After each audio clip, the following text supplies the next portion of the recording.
In a world that moved at the speed of mail trucks and cargo ships, one man saw a different future. He imagined a system that could connect the country in a single night. His name was Fred Smith. He believed that businesses needed a way to move small, urgent packages with absolute reliability. Many people told him his idea was impossible. They said it was too expensive. They said it was too complicated. But Fred Smith had a vision. He was certain that if he built this network, the world would come to depend on it. This is the story of how one big idea launched a global revolution in logistics. His professor was not impressed and reportedly gave him an average grade, but the idea stayed with Fred. It was the seed of what would later become a global empire, a company that would shrink the world and change the very pace of commerce itself. The core of his vision was simple but powerful. Business was changing. Computers, high-tech parts. Waiting days or weeks for a critical component to arrive was no longer good enough. Smith saw that time itself was becoming a commodity. A company that could sell time by delivering items overnight would have an incredible advantage. On June 18, 1971, he officially founded his company, Federal Express. The name was chosen to convey a sense of national scale and government-like reliability, even though it had no official connection to the United States government. The journey had begun. The founding of Federal Express was not just the start of a new company. It was the beginning of an entirely new industry, express overnight delivery. The genius behind Federal Express was not just the promise of speed, but the system that made it possible. Fred Smith's college paper described what is now known as the hub and spoke model. Imagine a bicycle wheel. The hub is the center, the spokes reach out to the rim. In Smith's system, every package would be flown into a single, central sorting facility, the hub. During the night, while the rest of the country slept, this hub would come alive. Thousands of packages would be unloaded, sorted by destination, then loaded onto other planes. Those planes flew out like spokes to final cities for morning delivery. It was a radical departure from the old point-to-point cargo model. A package from Miami to Seattle might make several stops, getting loaded and unloaded multiple times, slow and inefficient. Smith's hub-and-spoke idea simplified everything. Each plane had only two destinations, its origin city and the central hub. That meant fewer routes to manage, fuller planes, and a sorting process perfected in one location. Big ideas need big money. Smith used about $4 million of family inheritance to start, but he needed much more. He spent 2 years pitching his vision to venture capitalists and potential investors across the country. He had to raise an incredible $91 million to buy a fleet of jets, build his sorting hub, and cover operating costs before the first dollar. It was one of the largest venture capital startups in American history at the time. Many turned him down, seeing only risk and an unproven plan. He persisted and found backers who believed in the changing economy.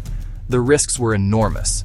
The company had to buy a fleet of small business jets, the Dassault Falcon 20, because regulations at the time restricted other carriers. Those planes were expensive to buy, modify, and fly. Fuel costs were high and unpredictable. Section 4. Survival and a legendary gamble. The early years were a fight for survival. Federal Express officially launched its service on the night of April 17, 1973. The company was burning through cash at an alarming rate. In the first 2 years, it accumulated over $29 million in losses. Fuel prices were soaring due to the 1973 oil crisis. Operating a fleet of jets every night was massively expensive. The jets were often flying nearly empty. Investors grew nervous. Creditors were calling.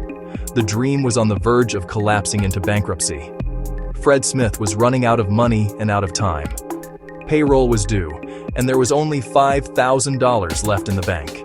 A crucial funding request had just been denied. It seemed like the end of the line. So, Fred Smith did something that has become business folklore. He took the company's last $5,000. He flew to Las Vegas. He sat down at a blackjack table. He was not a gambler by nature, but he was a man willing to take a calculated risk. Section 5. The first night and the dawn of growth. The true test came on April 17, 1973. This was the first official night of operations. 14 small Dassault Falcon jets took off from cities across the eastern United States, all destined for the central hub in Memphis. On board, just 186 packages. It was a humble beginning for such a grand vision. The system worked. Next morning, those 186 packages were delivered on time, delivered to 25 cities. The concept was proven. Despite the successful launch, growth was slow. Many businesses were still skeptical. The idea of paying a premium for overnight delivery was new. Slogan: when it absolutely, positively has to be there overnight. This simple, powerful promise resonated with customers. It communicated reliability and urgency. The company backed it up with incredible service. They developed one of the first large-scale computerized package tracking systems. Every great system needs a center. For Federal Express, that center had to be chosen with surgical precision. Fred Smith and his team studied maps and weather patterns, looking for the perfect location for their national hub. They needed a city that was centrally located within the United States, making flights to and from either coast manageable within a single night. They also needed an airport with the capacity and willingness to support a massive, late-night operation. Many major city airports were too congested or had curfews that restricted night flying. The choice they finally made would shape the company's destiny and transform a city. They chose Memphis, Tennessee. It was a brilliant decision for several key reasons. First, Memphis was geographically ideal, located near the population center of the country. Second, Memphis International Airport was rarely closed due to bad weather, a critical factor for a business that depended on nightly flights. Third, and perhaps most importantly, the city's leaders were eager to help. They saw the potential for job creation and economic growth. The airport had available space and was willing to work with Federal Express to accommodate its unique after-hours needs. Fred Smith was also from Tennessee, which gave him a home field advantage. The company established its headquarters and its primary sorting facility, which they called the Super Hub, in Memphis. The nightly sort became a legendary feat of logistics, a perfectly timed operation that moved millions of packages in just a few hours. Memphis became known as America's Aerotropolis, a city whose economy was fundamentally linked to the airport and the global flow of goods. The partnership between Federal Express and Memphis was symbiotic. The company got the ideal location and workforce it needed to build its empire. The city got a powerful economic engine that provided stable, well-paying jobs and attracted other businesses to the area. Fred Smith's choice showed his knack for strategic thinking. It was not just about planes and packages. It was about finding the right home, the right partners, and the right environment for his vision to flourish. The quiet midnight skies over Memphis became the highways for a new kind of commerce, all thanks to that one crucial decision. By 1976, Federal Express turned its first profit. The company had weathered the storm. It went public in 1978, securing its financial future. From there, growth exploded. It expanded its service to all major U.S. cities. It bought bigger planes, like the Boeing 727. Airline deregulation in 1977 allowed it to do so. In the 1980s, it began expanding internationally. The small company that started with 186 packages was now a global force, connecting continents, delivering on its promise night after night around the world. Section 6. A world remade by speed. The impact of Federal Express goes far beyond just delivering packages. Fred Smith's creation fundamentally changed the way business works. Before FedEx, supply chains were slow and cumbersome. A factory might have to shut down for days while waiting for a replacement part. With overnight delivery, that same part could arrive the next morning, minimizing downtime and saving companies millions. This just-in-time inventory model, made possible by express shipping, reshaped manufacturing, retail, healthcare. Businesses no longer needed to keep vast warehouses full of stock. They could rely on a fast, predictable supply chain instead. The company, which officially rebranded as FedEx in 1994, became a verb. To FedEx, something meant to send it with speed and certainty. This cultural impact shows just how deeply the service integrated itself into modern life. Small businesses could suddenly compete on a national or even global scale, reaching customers far beyond their local community. The rise of e-commerce in the late 1990s and beyond was built on the logistical backbone that companies like FedEx had created.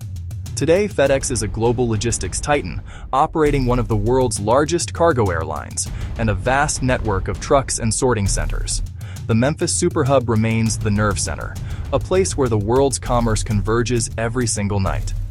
The hub-and-spoke model that was once dismissed in a college classroom is now the industry standard, used by countless airlines and delivery companies. Fred Smith's story is a powerful lesson in vision, perseverance, the courage to take monumental risks. He did not just build a successful company. He built the infrastructure for the modern, fast-paced global economy. Fred Smith saw the future before anyone else did. He saw that in an increasingly connected world, the most valuable asset would be time. He built a system to conquer distance and time, and in doing so, he made the world a smaller, faster, more interconnected place. His legacy is not just in the purple and orange trucks we see on our streets, but in the very rhythm of global trade itself. He proved that with a clear idea, relentless execution, an unwillingness to quit, you can indeed deliver the world overnight.